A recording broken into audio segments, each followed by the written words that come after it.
അങ്ങനെ ഓൺലൈൻ പാർട്ടികൾ ഓഫ്ലൈനായി തെരുവിലാണ്. ജന്തർ മന്ദറിൽ പ്രതിഷേധം തുടങ്ങിയിരിക്കുന്നു. പരീക്ഷാ ക്രമക്കേടുമായി ബന്ധപ്പെട്ട കേന്ദ്ര വിദ്യാഭ്യാസ മന്ത്രി ധർമ്മേന്ദ്ര പ്രധാന്റെ രാജി ആവശ്യപ്പെട്ടാണ് ജന്തർ മന്ദറിൽ കോക്രോച്ച് ജനതാ പാർട്ടി CJPയുടെ പ്രതിഷേധം. സ്ഥാപകൻ അഭിജിത് ദീപ് കെ ജന്തർ മന്ദറിലെ പ്രതിഷേധ വേദിയിലേക്ക് എത്തി. പുസ്തകങ്ങളും പൂക്കളുമേന്തി പാർട്ടികളുടെ മുഖംമൂടിയും ധരിച്ചാണ് പരീക്ഷാ ക്രമക്കേടുകൾക്കെതിരെ പ്രതിഷേധം.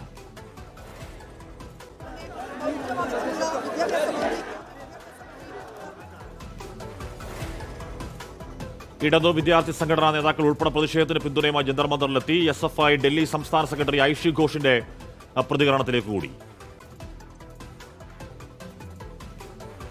Now cockroach and parasite is no more an insult.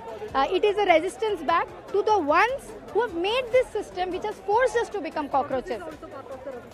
Yes, this protest is part of the resistance. This movement is part of that resistance that we all have been trying to build for so many years, that you just can't say as parasite and cockroaches and run away. You have to take accountability of the system which has made us parasites. You have to be accountable of the system which has made us cockroaches, because we are not getting employment despite studying. Your government, it is Modi government's failure that it is not able to conduct one exam properly. We are in support of the cause, and we have been ourselves organizing. SFI has been organizing in more than 20-25 states ourselves. So we are in support of the cause. കനത്ത സുരക്ഷയാണ് police ഒരുക്കിയത്. പ്രധാനമന്ത്രി നരേന്ദ്രമോദിയുടെയും കേന്ദ്ര വിദ്യാഭ്യാസ മന്ത്രി ധർമ്മേന്ദ്ര പ്രധാന്റെയും വസതിക്ക് മുന്നിലും സുരക്ഷ കൂട്ടി. അമേരിക്കയിലെ ബോസ്റ്റണിൽ നിന്ന് രാവിലെ ഡൽഹിയിലെത്തിയ അഭിജിത് ദീപ് കെ ഭരണഘടനാ ശില്പി ഡോക്ടർ BR അംബേദ്കറുടെ ആത്മകഥയുമായാണ് അത് ഉയർത്തിക്കാട്ടിക്കൊണ്ടാണ് വിമാനത്താവളത്തിൽ നിന്ന് പുറത്തേക്ക് ഇറങ്ങിയത്.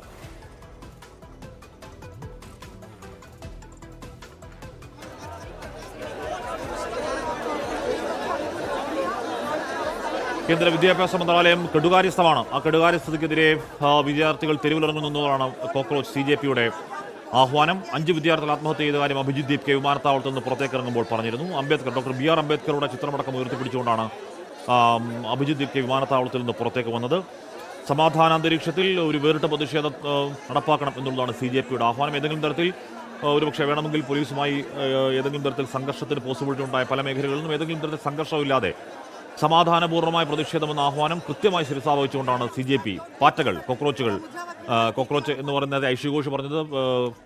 കോക്രോച്ച് എന്ന് പറയുന്നത് ഇനിമേൽ ഇൻസൾട്ട് അല്ല, വേറെ നിവൃത്തിയില്ലാതെ കോക്രോച്ചുകളായി പോകുന്നതാണ് എന്നടക്കമുള്ള കാര്യങ്ങൾ പറയുന്നു. ഇത് അസാധാരണമായ വേറിട്ട പ്രതിഷേധമാണ്. നമ്മൾ കണ്ടതാണ് സോഷ്യൽ മീഡിയയിൽ, ഇൻസ്റ്റാഗ്രാമിലടക്കം, അവരുടെ ട്വിറ്റർ പേജിലടക്കം, വെബ്സൈറ്റിലെ അവരുടെ CJP വെബ്സൈറ്റിലടക്കം അഭൂതപൂർവമായ കുട്ടികളുടെ പ്രതികരണം, അല്ലെങ്കിൽ ജൻസി കുട്ടികളുടെയും ഈ പറയുന്ന തൊഴിലില്ലാത്തവരുടെയും പ്രതികരണം, തൊഴിലില്ലാത്തവർ ഇൻ കോട്ട്സ്, അവരുടെയും പ്രതികരണം നമ്മൾ കണ്ടതാണ്. അഭൂതപൂർവമായ വളർച്ചയായിരുന്നു. അതിന് പിന്നാലെയാണ് നീറ്റ് പരീക്ഷാ ക്രമക്കേട് 1-2 തവണ ചോദ്യപേപ്പർ ചോർച്ച ഉണ്ടാവുന്നുണ്ട്. അതിനുശേഷം CBSE പോർട്ടൽ പ്രശ്നം, അങ്ങനെ ലക്ഷക്കണക്കിന് വിദ്യാർത്ഥികളെ നേർക്കുനേർ ബാധിച്ച പ്രശ്നത്തിൽ ഏതെങ്കിലും തരത്തിൽ പ്രതിപക്ഷ പാർട്ടികൾ വളരെ സജീവമായ ഒരു പ്രതിഷേധ പരിപാടികളുമായി തെരുവിൽ ഇല്ലാത്ത പശ്ചാത്തലത്തിൽ കൂടിയാണ്, അവരുടെ ആബ്സെൻസിൽ കൂടിയാണ് കോക്രോച്ച് ജനതാ പാർട്ടി എന്ന് പറയുന്ന ഒരു പുതിയ തലമുറ, അല്ലെങ്കിൽ ഒരു പുതിയ ട്രെൻഡ്, ഓൺലൈൻ ട്രെൻഡ്, അത് തെരുവിലേക്ക് ഇപ്പോൾ അത് പ്രതിഷേധമായി വരുന്നത്. കൂടുതൽ കുട്ടികൾ അങ്ങോട്ടേക്ക് എത്തുകയാണ്.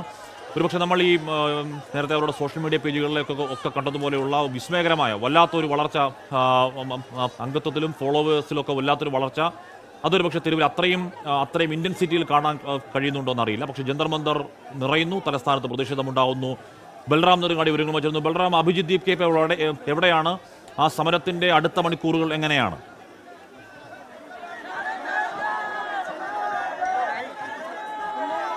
ഹാഷ്മി, ജന്തർ മന്ദറിൽ പ്രതിഷേധം പുരോഗമിക്കുകയാണ്.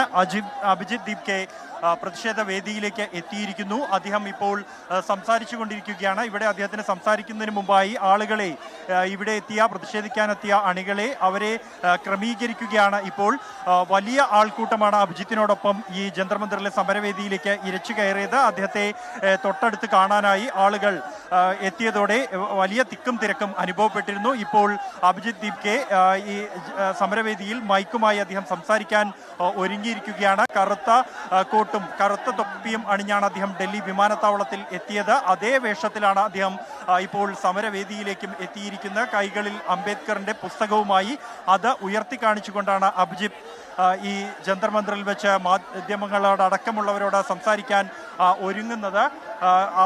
അപൂർവമായ ഒരു സാഹചര്യം, ഒരു അവസരത്തിനാണ് ഇവിടെ വേദി ഒരുങ്ങിയിരിക്കുന്നത്. കാരണം സമൂഹ മാധ്യമങ്ങളിലുണ്ടായ ഒരു ആൾക്കൂട്ടം, രൂപപ്പെട്ട ഒരു കൂട്ടായ്മ, അത് ഒരു സമരത്തിന്റെ മാർഗത്തിലേക്ക് അവർ എത്തിയിരിക്കുന്നു. പരമ്പരാഗത പാർട്ടികൾ, രാഷ്ട്രീയ പാർട്ടികളുടെ സമരമാർഗങ്ങളിൽ നിന്നും മാറി നടന്ന് സമൂഹ മാധ്യമങ്ങളിൽ 2.25 കോടിയിലേറെ പിന്തുണ നേടിയെടുത്ത ആ കോക്രോച്ച് ജനതാ പാർട്ടി അവർ തെരുവിൽ പരമ്പരാഗത രീതിയിൽ ഒരു സമരം അതിന് ആഹ്വാനം ചെയ്യുമ്പോൾ അതിന് എത്ര പിന്തുണ, ആരെല്ലാം പങ്കെടുക്കും തുടങ്ങിയവ ചോദ്യങ്ങളാണ് ഉയർന്നത്. എന്തായാലും അതിനെല്ലാം ഉത്തരമായിരിക്കുന്നു. ജന്തർ മന്ദറിലെ സമരവേദിയിൽ വലിയ ജനപങ്കാളിത്തം തന്നെ ഉണ്ട്. ഇപ്പോൾ സമരവേദിയിൽ ഇപ്പോൾ അഭിജിത്ത് ദീപ്കെ ഒപ്പം തന്നെ പാർട്ടിയുടെ 3 വക്താക്കൾ അവർ ഇപ്പോൾ എത്തിയിരിക്കുകയാണ്. മുദ്രാവാക്യം മുഴക്കിക്കൊണ്ടിരിക്കുകയാണ് പ്രവർത്തകർ. ഇപ്പോൾ ഇവിടെയുള്ള എല്ലാവരോടും തന്നെ തിക്കും തിരക്കും ഒഴിവാക്കുന്നതിനായി ഇരിക്കാൻ ആവശ്യപ്പെട്ടുകൊണ്ടുള്ള മുദ്രാവാക്യമാണ് അഭിജിത്ത് ദീപ്കെയും ഒപ്പം തന്നെ പാർട്ടിയുടെ വക്താക്കളായ ഉൾപ്പെടെയുള്ളവർ ഇപ്പോൾ മുഴക്കുന്നത്. എന്തായാലും ഇപ്പോഴും അഭിജിത്ത് സംസാരിക്കാൻ ആരംഭിച്ചു കഴിഞ്ഞിട്ടില്ല. വലിയ ജനക്കൂട്ടം തന്നെ അഭിജിത്തിന് അടുത്തേക്ക് എത്താൻ തിക്കും തിരക്കും കൂട്ടുന്ന കാഴ്ചയാണ് ഇപ്പോഴും ജന്തർ മന്ദറിൽ ഉള്ളത്. അത് ഒഴിവാക്കാനായി എല്ലാവരോടും ഇരിക്കാൻ ആവശ്യപ്പെടുകയാണ് സംഘാടകർ.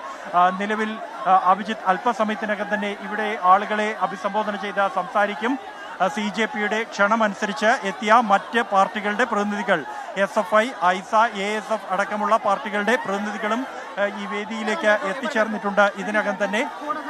എന്തായാലും പ്രതിഷേധം ഇപ്പോഴും മുന്നോട്ട് പോവുകയാണ്. ഇന്ന് വൈകിട്ട് 5 മണി വരെയാണ് പ്രതിഷേധിക്കാൻ അനുമതി ലഭിച്ചിരിക്കുന്നത് CJPക്ക്. പതിവിൽ നിന്നും വ്യത്യസ്തമായി ചട്ടങ്ങളെല്ലാം കീഴ്മേൽ മറിച്ചുകൊണ്ടാണ് മുൻകൂട്ടി അനുമതിയില്ലാതെ എത്ര പേർ പങ്കെടുക്കുന്നുവെന്ന് നേരത്തെ കൂട്ടി അറിയിക്കാതെ 1-2 മണിക്കൂറിൻ്റെ സമയപരിധി അല്ലാതെ രാവിലെ 10 മുതൽ വൈകിട്ട് 5 മണി വരെയുള്ള ഒരു സമരത്തിന് ജന്തർ മന്ദറിൽ സമീപകാലത്ത് ആദ്യമായാണ് ഡൽഹി പോലീസ് അനുമതി നൽകുന്നത്. എന്തായാലും കർശനമായ സുരക്ഷാ പരിശോധനകളോടെയാണ് ഇവിടേക്ക് ആളുകളെ കയറ്റി വിടുന്നത്. ഒപ്പം തന്നെ ഡൽഹി നഗരത്തിൽ മുഴുവനായും തന്നെ കർശനമായ സുരക്ഷാ ക്രമീകരണങ്ങൾ പോലീസ് ഒരുക്കിയിട്ടുണ്ട്. ഉന്നത ഉദ്യോഗസ്ഥരെ, പതിവ് പോലീസ് ഓഫീസർമാർക്ക് ഉപരിയായി 12ഓളം DCPമാരെയാണ് അധിക ചുമതലയായി വിന്യസിച്ചിരിക്കുന്നത്. ഇതോടൊപ്പം CA റാങ്കിന് മുകളിലേക്കുള്ള ഏതാണ്ട് 950 ഉദ്യോഗസ്ഥരെ ന്യൂഡൽഹി മേഖലയിൽ സുരക്ഷാ ഡ്യൂട്ടിക്കായി വിന്യസിച്ചിട്ടുണ്ട്. ഡ്രോൺ നിരീക്ഷണം അടക്കം ഏർപ്പെടുത്തിയിരിക്കുന്നു. ഇത്രത്തോളം കർശനമായ സുരക്ഷാ ക്രമീകരണങ്ങളോടെയാണ് ഡൽഹി പോലീസ് ഈ ഒരു പ്രതിഷേധത്തെ നേരിടുന്നത്. അതേസമയം ഇരുകൂട്ടലും സമാധാനത്തിന്റെ മാർഗത്തിലൂടെ എന്തായാലും സമാധാന ആഹ്വാനം പൂർണ്ണമായി മുഖവിലേക്ക് എടുത്തുകൊണ്ട്, അല്ലെങ്കിൽ ഏതെങ്കിലും തരത്തിൽ പിടിവിട്ട കുട്ടികളെ പോലെ പോകുന്ന കുട്ടികളല്ല, സമാധാനത്തോടു കൂടി തന്നെയാണ് സമരം. അത് ജന്തർ മന്ദർ നമ്മൾ ഒരുപാട് 100 കണക്കിന് സമരങ്ങൾക്ക് വേദിയായിട്ടുണ്ടെങ്കിലും ഇതുപോലൊരു സമരം ഒരുപക്ഷെ രാജ്യത്തിന്റെ ചരിത്രത്തിൽ അതാദ്യമായിട്ടാവണം. ഇത് ഏതെങ്കിലും തരത്തിൽ സംഘടനാ ചട്ടക്കൂടുള്ള ആൾക്കാരല്ല. സോഷ്യൽ മീഡിയയിൽ ഏതാനും ദിവസങ്ങൾക്ക് മാത്രം മുമ്പ്, ഒരു 1-1.5 മാസം മുമ്പ് മാത്രം ഉണ്ടായ ആഹ്വാനത്തിൽ തെരുവിലേക്ക് ഇറങ്ങുന്ന അവരുടെ ആദ്യ പരസ്യ പ്രതിഷേധമാണ്. അതിൻ്റെ മുന്നോട്ടുള്ള നീക്കം എങ്ങനെയാണെന്നും അത് ഏത് രീതിയിലാണ് ആ പ്രതിഷേധ മൂവ്മെന്റ് പരിണാമം പ്രാപിക്കുന്നതൊക്കെ നമുക്ക് കാത്തിരുന്ന് കാണേണ്ടതുമാണ്.